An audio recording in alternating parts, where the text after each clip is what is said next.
Bueno, y seguimos con nuestra verdad relativa, con este primer programa del año 2021, muy felices, muy emocionados y emocionadas porque tal como prometimos, una entrevista muy especial con alguien muy querido por todos nosotros y todas nosotras, es ni más ni menos que el senador provincial de Buenos Aires y fundador del movimiento Arraigo, Francisco Paco Duroñona, ex intendente de San Antonio de Areco entre el año 2011 y el año 2019. Paco, muchas gracias por estar el día de hoy con nosotros. Un gusto que estés aquí. No, por favor, al contrario, muchísimas gracias a ustedes por la invitación, el gusto es mío. Bueno, vemos que por estas horas se está hablando mucho sobre la campaña de vacunación, particularmente en la provincia de Buenos Aires, y quiero arrancar preguntándote justamente por eso, cómo ves las gestiones del Ministerio de Salud provincial, cómo ves las gestiones de los distintos municipios en relación a, bueno, este tema tan fundamental para empezar a dejar atrás la pandemia del coronavirus. Bueno, para no entrar en subjetividades, me parece importante destacar y acompañar a esta respuesta los números, los datos que están a nuestro alcance respecto de cómo viene evolucionando en toda nuestra región, en todos los municipios de nuestra región, la segunda sección electoral, la zona norte de la provincia de Buenos Aires, un territorio que tiene casi 2 millones de bonaerenses. Eh, ya prácticamente están vacunados todo el personal de salud por encima del 90% con ambas dosis y se viene aumentando diariamente la cantidad de inscriptos de manera voluntaria, por supuesto, eh, para el inicio del programa de vacunación que está iniciando ahora en los próximos días. Con esto quiero remarcar dos cuestiones que me parecen importantes. Primero, que hay una enorme confianza de la población en la eficiencia y la necesidad de vacunarse porque tenemos dividido por franja etaria a los que se van inscribiendo y la verdad es que en cada una de ellas adultos mayores, o sea, mayores de 60 años, entre 18 y 60 años, que tengan alguna enfermedad o los que no tienen ninguna enfermedad, en todos los rubros viene aumentando muy bien la inscripción. Y por último, esto que se ha bastardeado mucho, eh, propio de quienes rechazan los movimientos populares y quienes trabajamos en el territorio, de querer vincular una campaña de vacunación con intereses políticos partidarios. La verdad es que la campaña de militancia, nosotros la vemos acá en San Antonio de Areco, todos los días, estamos 3 horas en cada barrio y es muy importante para mucha gente que quizás no tiene la conectividad, no tiene conocimiento digital, son personas mayores que están solos o solas, o madres con muchos nenes que no tienen la posibilidad de tomarse el tiempo o no tienen la herramienta tecnológica para hacerlo. Y la verdad que acá no hay que dejar afuera a nadie. Y ha sido importantísimo poder cubrir una franja enorme de la población que sin esta militancia no hubiese podido hacerse. Así que la verdad que viene muy bien y estamos muy contentos con los resultados. Bueno, muy alentador esto que nos contás. Realmente sí, sí, compartimos tu sensación. Y otro de los temas de la semana, bueno, en particular hablábamos recién, ¿no? de lo que publicó la revista The Lancet sobre la vacuna Sputnik V. Por supuesto, también estamos hablando de lo que sucederá con las otras vacunas que pronto llegarán. Esta semana, bueno, se conoció que a través del mecanismo COVAX llegarán unas 2 millones de vacunas de Oxford AstraZeneca. Está todavía el país en negociaciones con el laboratorio chino Sinopharm. Hay variedad y, como decimos, es bastante alentador el panorama. Hay que seguir cuidándose, siempre es el mensaje que tratamos de bajar desde aquí. La pandemia claramente no terminó, pero bueno, estamos en un punto de mucho trabajo y de mucho esfuerzo. Te quiero preguntar por otro de los temas de la semana, Paco. tuvo que ver con la puesta en marcha, finalmente la llegada a los supermercados de estos cortes de carne a precios cuidados, podríamos decir, este acuerdo que se hizo con frigoríficos de todo el país, con las cadenas de frigoríficos, para retrotraer los precios de algunos cortes vacunos. Y esta semana nuevamente vimos en algunos medios de comunicación y en algunas cuentas muy populares en las redes sociales o con muchos seguidores, porque claramente no es lo mismo que populares, estas imágenes de cortes de mala calidad o que eran pura grasa. Después, bueno, uno cuando va al supermercado o cuando ve fotos que comparten otros usuarios, se da cuenta de que esto era una foto. Una campaña. Sí, exactamente, una campaña. Muy bien, Elena. ¿Qué opinás vos? ¿Qué opinión te mereció todo esto? Sí, nosotros desde Movimiento Arraigo venimos pregonando muy fuertemente por nuestra experiencia en la gestión municipal. Yo he tenido la posibilidad y la voluntad de haber participado muchísimo en los foros internacionales que reúne a los gobiernos locales. Siempre, siempre creí o de algún modo acompañé y acompaño esa mirada del general Perón respecto a que la verdadera política que define lo que sucede internamente es la internacional.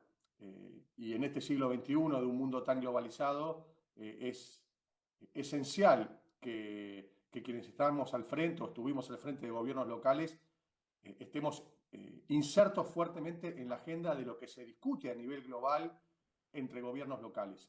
Y la realidad es que hoy los gobiernos locales tienen una importancia a nivel planetario respecto de las políticas públicas eh, realmente muy, pero muy relevante. Y tiene una explicación, y es muy sencilla. La manera más categórica, más eficiente de garantizar que se implementen políticas públicas que le lleguen a los vecinos, a las vecinas, a la gente, al pueblo, es a través de los gobiernos locales, porque es en los territorios, en los municipios, y cuanto más alejados de los núcleos urbanos, más aún, donde los vecinos y vecinas recurren pura y exclusivamente a sus autoridades locales para trasladar sus demandas, sus necesidades. Y son las autoridades locales los únicos que pueden generar la implementación de las políticas, por más extraordinarios que sean los anuncios o los programas que se desarrollen o que se diseñen en el orden nacional. Si eso no tiene una implementación en el territorio, es absolutamente inviable.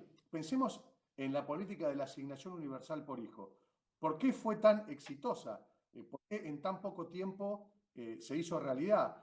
Porque fue acompañada de una decisión de que en cada municipio de la Argentina, en cada uno de los 2.300 municipios de la Argentina, se abriera una oficina local del ANSES donde la gente que vive en esos territorios, que necesitaba de la política del ANSES, pudiera golpear la puerta de la oficina y tener una respuesta. Totalmente. Lo mismo sucede con este programa. Si acuerdos de precios de la carne o de lo que sea, o cualquier otra medida de estas características que busca beneficiar el bolsillo de la gente, no se trabaja de manera federal, territorial, local, involucrando no solamente a los gobiernos locales, sino a los jugadores locales que tienen que ver con el consumo. Los frigoríficos locales y regionales, las carnicerías locales y regionales, los almacenes locales y regionales. ¿Cuál es la consecuencia de no hacerlo de esta manera? Que la realidad es que este acuerdo de precios de la carne al interior no llega. Acá en San Antonio de Areco no hay un solo lugar donde se pueda encontrar un corte de carne a precios cuidados. Y esto va a suceder en el 100% de los municipios del interior de la provincia de Buenos Aires y toda la República Argentina.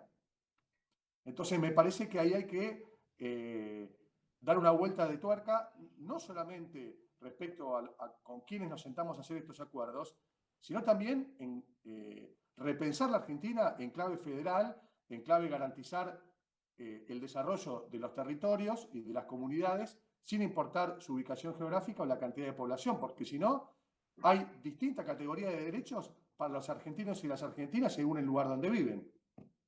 Claro, una de las cuestiones que en este acuerdo de precios con los grandes supermercados es donde encontrás estos precios cuidados de la carne, tenía que ver con, o tiene que ver con, digamos, que esos precios cuidados arrastren hacia abajo el precio con el que se comercializan en las carnicerías. Que no se da, no se da, y además porque el precio cuando le llega a la carnicería de barrio, es imposible que asuman el costo de bajar el precio de venta porque ya le vienen recargados a ellos, ¿no? Son los intermediarios los que forman el precio. Pero Eh, además, pero además pongamos el ejemplo de San Antonio de Areco, que es un ejemplo muy parecido a lo que sucede en general en cualquier municipio del interior. Acá a las carnicerías de San Antonio de Areco, que hay muchas, llegarán 2 o 3 camioncitos cuentapropistas claro, que distribuyen en toda la región las medias reses, que las bajan a claro, las carnicerías y los carniceros, que tienen un método tradicional y artesanal, son los encargados de elegir la media res y después de expostarla.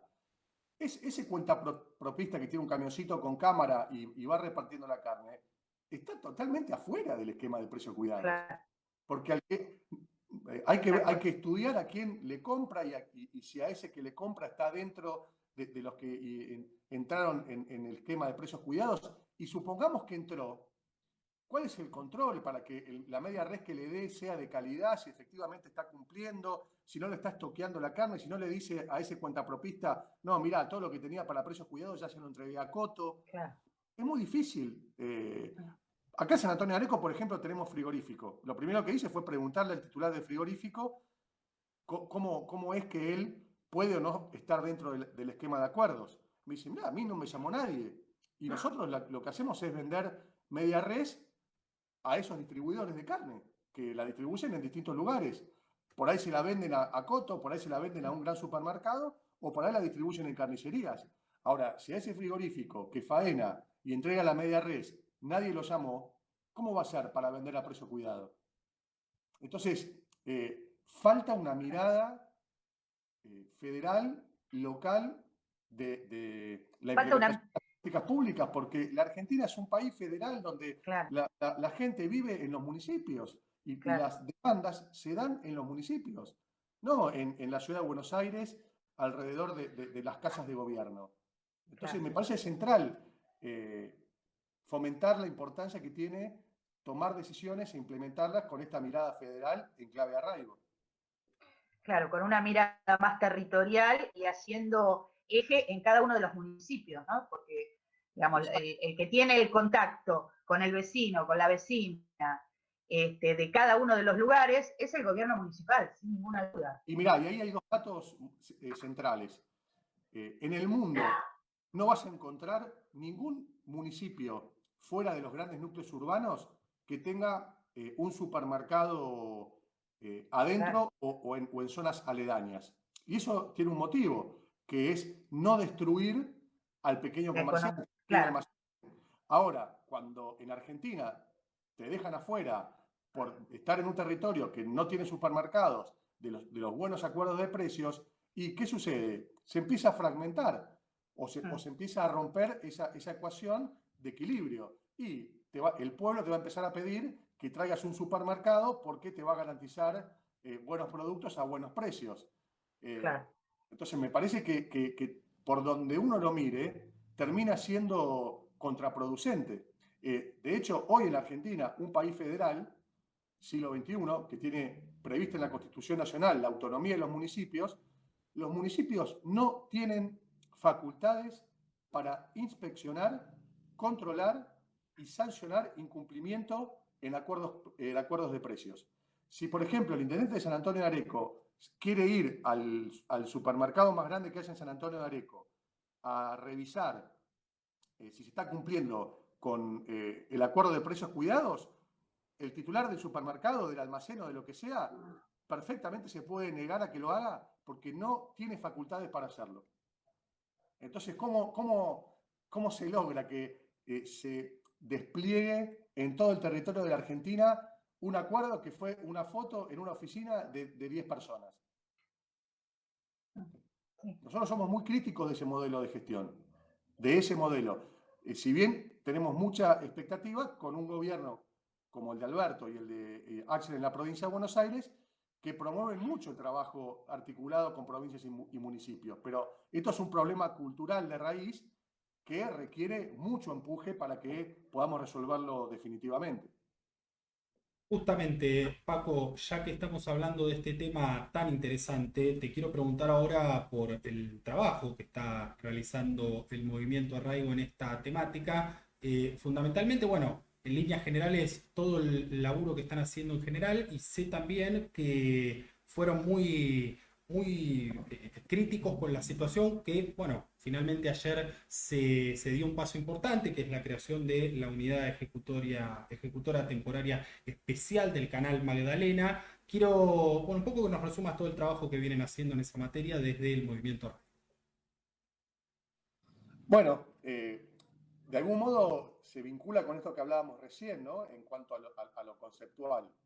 La necesidad de generar todas las condiciones que garanticen en este siglo XXI el desarrollo de la Argentina de manera desplegada, de manera federal, que llegue a todos. No puede haber un país eh, que genere argentinos y argentinas con distintas posibilidades o con fuertes inequidades y distorsiones, solamente por vivir en determinado lugar.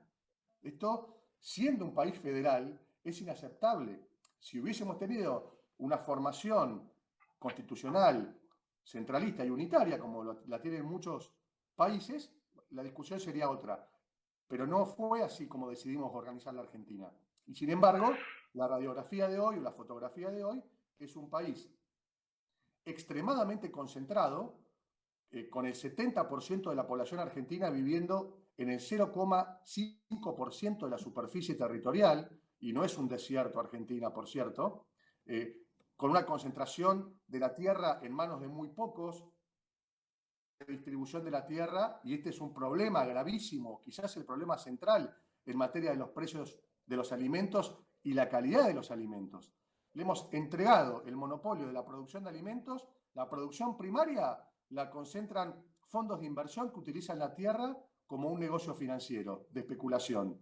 Con lo cual, no les importa el monocultivo, no les importa producir alimentos sanos, no les importa producir territorialmente, por supuesto que no les importa el precio, ni tampoco el cuidado de la tierra o equilibrar su aplicación de agroquímicos. Van a explotar esa tierra lo máximo que puedan para sacarle el máximo aprovechamiento, porque es un negocio financiero de un fondo internacional que ni siquiera tiene rostro. Claro. La producción de alimentos está en manos de monopolios. La leche en la Argentina la producen 2 monopolios, 3 como mucho. No existe más la producción tambera, láctea, que supimos tener, tradicional. Ha desaparecido. Los tamos prácticamente ya no existen. Los que hay producen exclusivamente para esos monopolios. Y lo mismo tiene que ver con la cuestión de los puertos y de la hidrovía. Es central esto. Porque Argentina es una organización productiva de alimentos para el consumo animal. Argentina no produce alimentos para el consumo humano. Es falso que Argentina es productor de alimentos para 400 millones de personas. Es falso. Producimos alimentos para 400 millones de cerdos en todo caso, que además hay que exportarlos para que los consuman en otros países y en algunos casos vuelven con valor agregado a la Argentina y nosotros le estamos pagando ese valor agregado a otros países cuando perfectamente lo podríamos hacer nosotros. El eje central de ese problema es la hidrovía y los puertos, que hace 25 años que no tienen ningún control. Cada camión que llega con cereales para embarcarlos y exportarlos, en el momento en que entra al puerto, se terminó el control del Estado. ¿Por qué? Porque así fue concesionado el servicio. Tanto los puertos como la hidrovía no tienen control del Estado, simplemente es una declaración jurada. Por eso vimos el problema de Vicentín, que lo denunció claramente Claudio Lozano, un esquema de evasión fiscal, de triangulación entre Argentina, Paraguay y Uruguay, digamos que evaden la información de lo que sale de Argentina para llevarlo a puerto de Montevideo o a otros puertos donde no pagan retenciones, hay evasión fiscal, hay contrabando y se terminan, dice Alcira Argumeller, que en un año de lo que se pierde por evasión fiscal en materia agrícola, pagaríamos la deuda que tiene la Argentina con el Fondo Monetario Internacional. Entonces, la recuperación del control de la hidrovía, cuya concesión vence este año, y la utilización del canal Magdalena, que sería la manera de evitar nuestra dependencia del puerto de Montevideo o de las aguas de Montevideo para entrar y salir a nuestra hidrovía. La hidrovía que conecta el Chaco con el sur de la Argentina.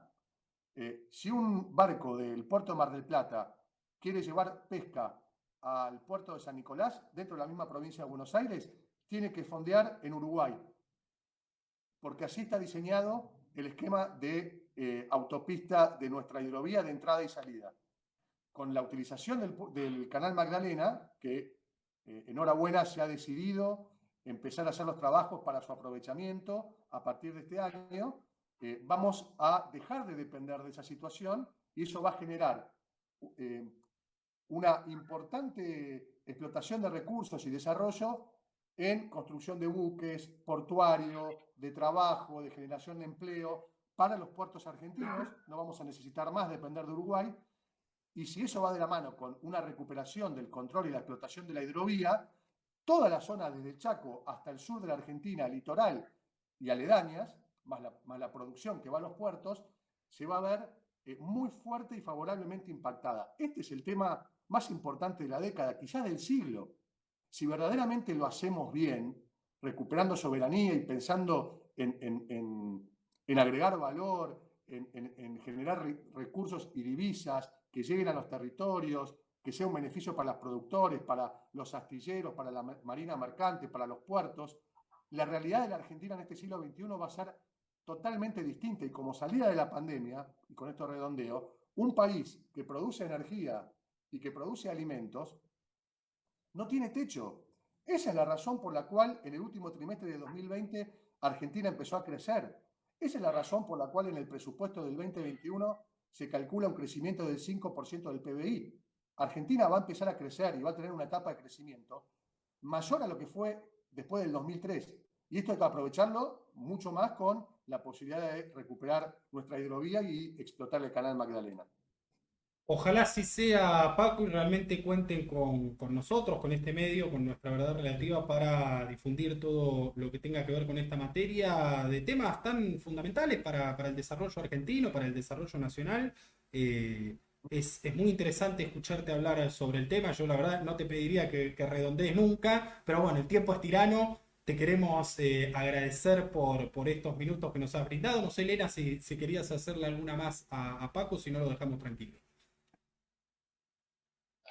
No, aportar a lo que el senador planteaba, que eso hace a lo que es eh, la pensada desde el peronismo, ¿no? Esto de federalizar, esto de tener en cuenta a todo el país, ¿no? Hacia eso, ¿no? A pensar el país desde una mirada nacional, popular, que nos incluya a todos y todas. Sí, exactamente. No es casualidad que nuestro país tenga tanto nivel de concentración. Eso es un modo de colonización.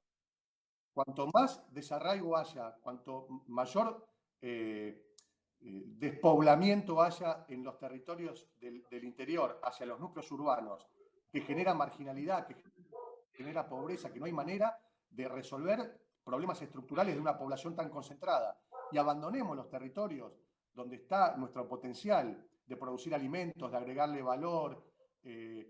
Para eso se requiere un plan de infraestructura en clave arraigo. Esto es Claro. autopistas, puertos, universidades, conectividad, vivienda, parques industriales, todo lo necesario para que la vida en los territorios del interior y en las regiones también sea apta para el desarrollo.